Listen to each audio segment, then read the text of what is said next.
Have you ever heard the saying, money talks? My father always used to say, yeah, money talks, and it almost always says goodbye. But, but money talks, right? And if we look at what Jesus says about money just in passing, as he talks about this parable of the sower, he says something about money that we need to understand. See, money isn't just paper and coins. Money is a spiritual force. You understand what I'm saying, brothers and sisters? Money and our relationship to it is a spiritual thing. That's why Jesus talked so much about money all the time, and why the Bible talks about money so much. Because we have a relationship with money. And how we deal with that relationship says a lot about our values, our beliefs, our ethics, and our relationship with God. So anyway, money talks. And here's how I know this, not only just from practical things. Jesus said something about it in this passage that we just read. He says in verse 18 of Mark 4, he says, and others are sown among the thorns, other seeds. Now these are the ones who hear the word, but the cares of the world and the lure of wealth and the desire for other things come in and choke the word, and it yields nothing. See, money, he says, is a lure. What do we mean when we say that money is a lure? How many of you are fishermen? You know what a lure is? Usually when we fish, we put live bait or some kind of bait on there. But we also have these things called lures, and they're made out of plastic, and they're made out of metal, and they have a hook on them. And they're designed, when you throw it into the water, to fool a fish. Because a fish doesn't want to eat metal or plastic, right? But if it looks enough like a bug or like food or whatever, they're going to chomp on that. And they are thinking that they are going to chomp on some food, and guess what they find out? It's not food at all. It's just a hunk of plastic and metal and little feathers and with a hook right in the middle of it. And pretty soon they're going to be reeled into their boat and served on somebody's dinner plate. You see, a lure is something that deceives you into thinking that you want something that won't fulfill what you think it's going to be. Do you understand what I'm saying? And we get lured into all sorts of things. How many of y'all have ever been lured into a situation that wound up being nothing like what you expected? Maybe a job, maybe a relationship, whatever it might be. We come into these things and we say, oh, this is going to be so great, and then it turns out not to be so great after all. There are things that lure us, and one of the things that lures us, says Jesus, is the wealth and riches. They are lures. Deceptive things. The King James Version says it a little bit more directly. He said, when it's translating this passage, it talks about the deceitfulness of riches. And from that I take that money not only talks, but when it talks, it lies, it deceives, it twists, it promises some things that it won't be able to deliver, all to lure us in to an unhealthy relationship with money. And so today I want to talk about the three, or at least the ones that see, because my money lies to me all the time. I'm not telling you that you should be careful about the lies about money, and that I'm not needing to be careful. My money talks to me all the time. You might not hear it. I'm not walking around and my wallet starts, talking, but that's my phone that does that. But So let me talk to you what I experienced, and I don't imagine I will be too alone, but are the three biggest lies that my money tells me. And the first of the lies is this: Money says, I can make you happy. Money tells us, if you want to be happy, you need no farther than me. And only, it's not so much me, but what I represent and what you can do with me. With me, you can buy happiness. Has your money ever said that to you? It says to me all the time, oh, you want that thing? Yeah, you'll be happier when you get it. I can buy that for you if you have enough of me, and it's going to make you happy. And it does for a little while.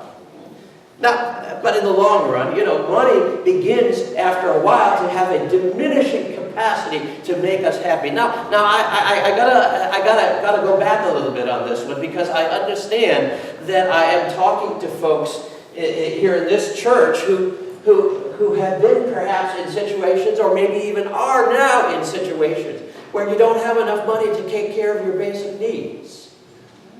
And that's not good. And I'm not happy that you're going through that, and I'm sure you're not happy. And here is where money can make a difference. When you get enough money to put the food on the table, and then yes, you're going to be happier than when you were not able to do those things. Amen? Amen. That's good.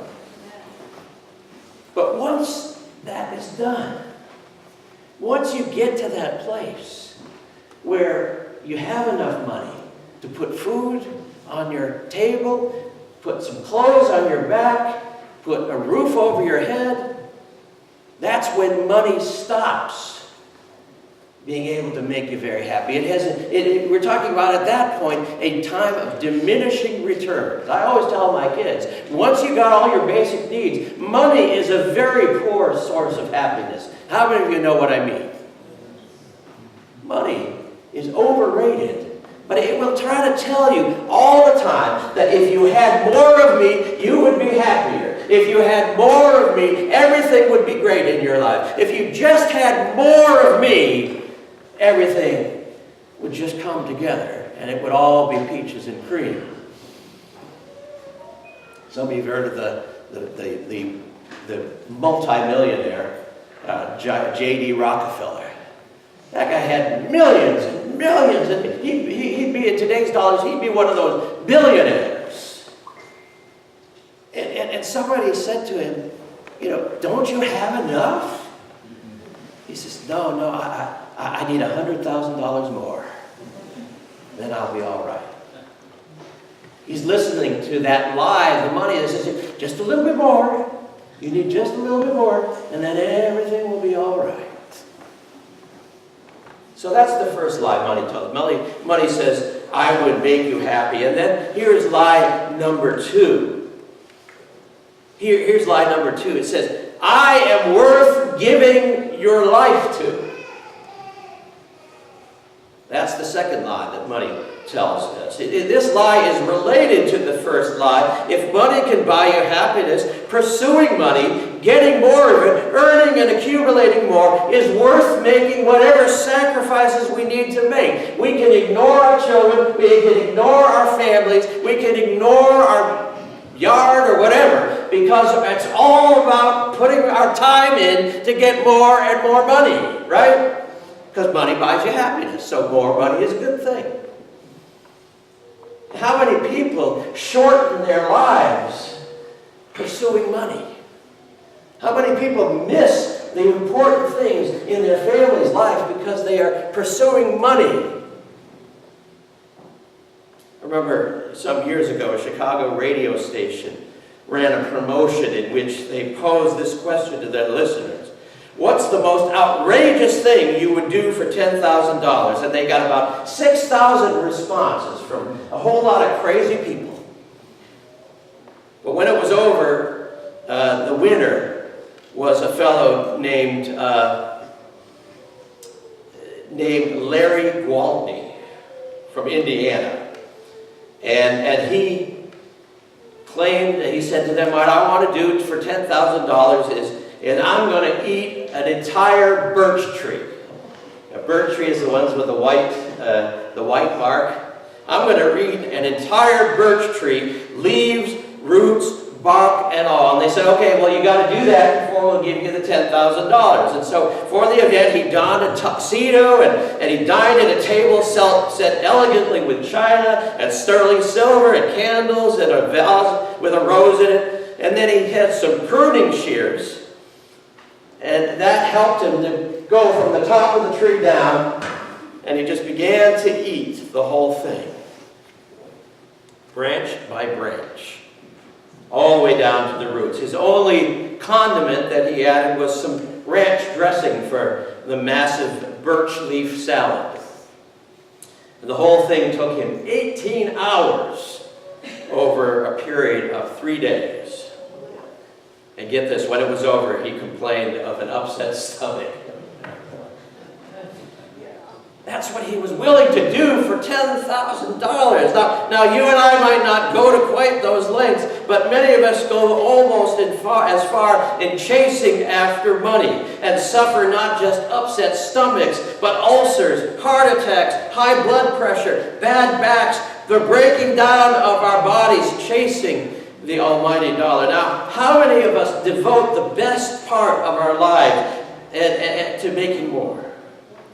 And how many people make compromises from an ethical standpoint to be able to get more money? Bargains with the devil in order to put ourselves in a position to make and have more. If we know that it is not true that money is worth giving our lives to, why do we spend so much of the best part of ourselves earning it? I recognize that we have many again in our midst who are striving not only to make it better themselves, but also to help families back home to rise out of poverty or better their situation as well. But even those who are in that situation need to avoid this notion that money is a cure-all, and that the pursuit of comfort and wealth, not just basic needs, but comfort and wealth, for many people approaches idolatry. Money is not worth giving our lives to get more than food and clothing and shelter. It is a lie. I don't believe it. Now here we are in the home stretch. Lie number 1, money whispers to us, I can make you happy. Lie number 2, I am worth giving your life to. And here's lie number 3. It says, hold on to me. You ever had your money tell you that? Don't let go of me. And here's the thing, if the first 2 lies don't work, if you stop believing that you can buy happiness or that you need to kill yourself to make more money, if you're not careful, you might start to do sort of the opposite and become susceptible to this 3rd lie, especially because this lie is a lot more subtle than the other 2. You know, the most effective lies I've found, at least, have a kernel of truth in them. Amen? Because there's nothing wrong with holding on to some of our money for a rainy day. Amen? That's just wisdom. So it's all right to save. It's all right to put things aside for maybe to buy a house in the future or to share to fund our children's education. It's not wrong to do those things. There's nothing wrong with being disciplined in our use of money. And so when our money says, oh, hold on to me, yeah, we say, oh yeah, that's true. I should do that. But discipline with our money is not just about saving. Did you know that? It's not just about saving. Discipline around money does not mean that we simply stop spending anything at all. Discipline is really more about putting first thing first, about having priorities about how we spend our money. It means taking control of where our money goes and how we use it, making sure that we don't spend money on things that are frivolous and wasteful and that don't represent our values. Now, for the person who is attempting to put God first in our lives, this is something important. Because when we are putting God first in our lives, a major part of the financial discipline that we need to do in order to do that begins with making sure we are giving to God on a regular, systematic, and proportional basis. And here's the thing, if we get that first part right of giving to God on a regular, systematic and personal basis, there's a much better chance that everything else will fall in line. And as we become more generous in giving, as we move more and more into sacrificial giving, we find that we are required to use greater discipline in how we use the rest of our money in order to be able to give at the level that we are called to. And that's part of why most people who tithe will tell you that they live better on the 90% of their income that they have left over than they ever did when they were spending a whole 100%. Well, there's number 3. Our final lie. Okay, it's not the final lie, it's just the final of the big 3.